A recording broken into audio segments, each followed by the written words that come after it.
Sunderland have had a pretty rough go over the past 5 or so years. They've been relegated down to League One, they were the laughing stock of a Netflix documentary, and they look like they may never return to the levels they once were competing at. And to top this all off, their arch nemesis Newcastle United are about to become one of the most rich clubs in the world. So you know what, I'm gonna give Sunderland a dub today. The Saudi Arabian consortium have all of a sudden had a change of heart overnight, and they are deciding to head down to League One, give that £320 billion takeover to the Black Cats. So I've given £320 million a season to Sunderland, and our goal for today's video is to beat Newcastle United, finish above Newcastle United on whatever table they're in within 4 seasons, but we aren't able to go out and just sign Mbappe, Haaland, all these guys from day one. There are some signing restrictions. So whilst we are in League One, we can only sign players that are 75 rated or under. If we're in the Championship, we have to restrict ourselves to players 80 or under, and once we potentially reach the Premier League, then we can have unlimited transfers. But the goal is to finish higher than Newcastle United, become a bigger club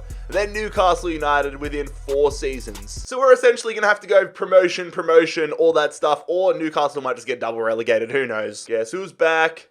Back again. Brucey's back. Tell a friend. So we have taken over Sunderland, £3 million in the back pocket, but here comes the money. Saudi Arabia comes in clutch, £300 million through the power of mods in Sunderland's pockets. And this is the lineup we have here to start off life at the Stadium of Light with. Obviously, we're gonna improve on this entire squad. Let's not be real unrealistic. Gonna have a signing frenzy of young wonder kid players. The only thing though is we can't go ahead and sign every wonder kid player. Like if they're at a big club, we're not able to even go in for them. We get the players unwilling to move sort of like slogan. So we're gonna have to go in for wonder kids from around the world. The first one, Thiago Almada, joining us here from the Argentinian League. Another player coming from the Argentinian League, it is the goalkeeper, Arturo Morales. Marcos Antonio, the Brazilian midfielder, 73 rated, is going to join us for £9 million from Shakhtar Donetsk. Danny Aarons, where you at, my man? It is Kareem, the Dream Adeyemi, joining us here from Salzburg. I'm surprised that Salzburg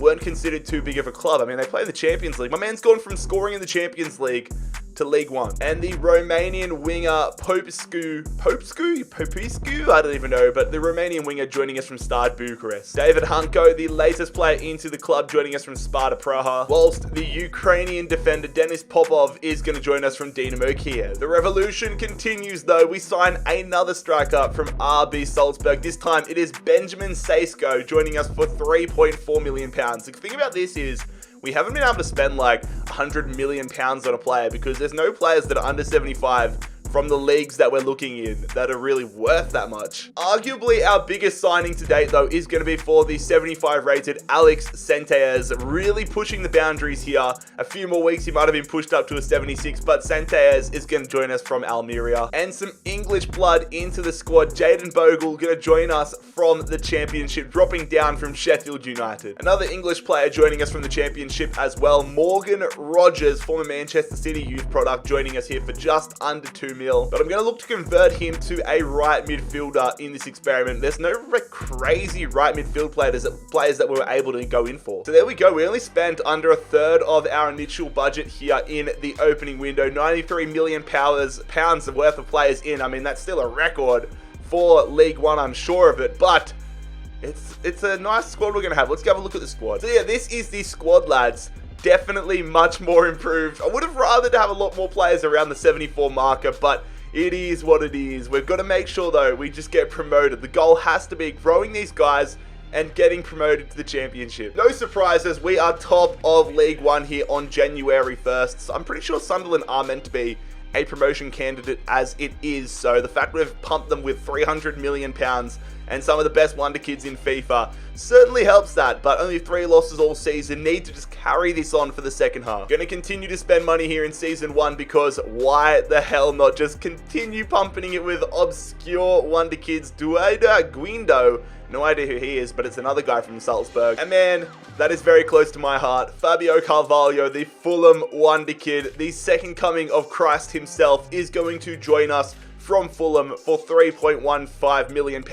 It really hurts to steal from the ones you love most. Gonna go ahead and sign another insane wonder kid for the sake of it. Adam Karabek, the Czech midfielder, joining us for £6.3 million from Sparta Praha. And Levi Colwill will be joining us from Huddersfield. A player leaving on a free transfer though, really don't care. Lee Burge, see you later. Nor do I care about Jordan Willis heading to the Belgian league, or this Kosovonian centre half Zemali headed to Al Ahly. There we go, lads. You love to see it. Top of the League One, up to the Championship. I'm really hoping that Newcastle United got relegated from the Premier League in this video, because that means we could realistically complete the challenge in season number 2. Taking a look how we went in the other competitions, not that it really matters, I'm just genuinely interested. We lost in the third round of the FA Cup, which is a massive L, and we lost in the round of 16 to Leicester City in the Carabao Cup. Newcastle United actually had a respectable season here in the Premier League though. They finished 11th in the Premier League. Kareem the Dream, what a season from him and Almada. Even one of our real players, Stewart, 20 goals. That's good. But let's crack on now, lads. Up to the Championship. That means we can start accessing those 80 and under rated players. Jumping in with a bang here in season number 2. A massive addition to the side to kick things off. Noni Madueke, the English midfielder from PSV. £55.2 million spent on him, but I'm so happy to have him in the squad. Obviously, the right midfield spot with Rodgers was one of our weaker spots in season number 1.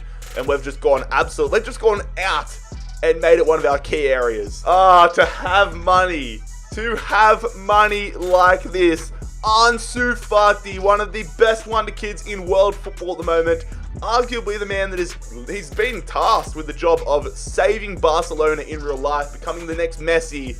Well, he's leaving the Camp Nou and heading to the Stadium of Light, leaving just the terrible Catalonian region for the beautiful Newcastle Sunderland region. Also going to go in and get another big addition to the side, a striker addition here, another man from Sparta Praha, but it is their starlet. It is Adam Lozek joining us here for £39.5 million. This season is where our money is really coming in clutch. I'm actually going to look to make some player transfers this season. Unlike last year, I was like, just let everybody come in and let the squad build up. But now we're actually to the point where we have so many players that I might not be able to sign players very soon. So Alex Pritchard, the first man out. Luke 09 as well. He's also out. I'm pretty sure, wasn't he the guy from the Sunderland Till I Die documentary that was actually a pretty solid lad? So I've got nothing but love if that was you, man. Much love, Luke. Good luck at Tejeres. Lyndon Gooch out of the club. And the man with one of the cooler first names I've seen, one of the cooler names in general, Denver Hume. That's the most American name. Denver Hume off to Real Oviedo. Just continuing the player departures here, lads. It is a clean out at the Stadium of Light. Corey Evans gone. And Tom Flanagan will be joining Denver Hume at Real Oviedo. So there we go, lads. A lot of players out of the club and 3 massive additions in Madueke, Fati, and Lozek, really holding back a little bit of money as well for the January window to see what needs improving in the second half of the season, and if we're in a position to hopefully make a push for promotion. But a little update on how the squad is looking at the moment. It's good to see certain players that we signed in season 1 are definitely getting some good growth up there. Adeyemi's up to a 76, but most impressively, you've got players like Centelles that are up to a 79, Hanko at a 78, Bogle even at a 77. So we're just got to keep the growth coming, and surely the results will follow. We are in the promotion hunt here in season number 2, looking to push up to the Premier League, but nothing is guaranteed at the moment. So many draws. We sit 3rd in the Championship on 61 points. So I want to get some work done here in the January transfer window. The first player gone, Carl Winchester. And we're going to make an addition to the back line. It is the Dutch centre-half, Jurien Timber, joining us from Hoffenheim. Aiden O'Brien, another player that I don't really care that he's leaving us on a free, if I'm being honest. We have finished 3rd in the Championship, which means we have to go through Fulham, Brentford, and Millwall in the playoff system. Fulham's had a massive... Weren't Fulham leading the league at the halfway point of the season? I swear, because I was looking at it and I was like, let's go, lads. But Southampton have had an incredible second half of the season.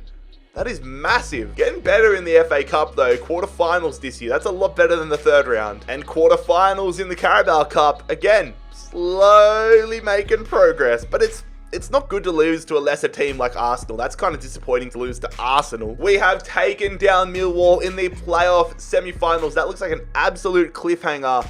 And it looks like the mighty Fulham have unfortunately lost a West London derby and have bottled a 3-3 scoreline. But we are headed to the Premier League in season number 3.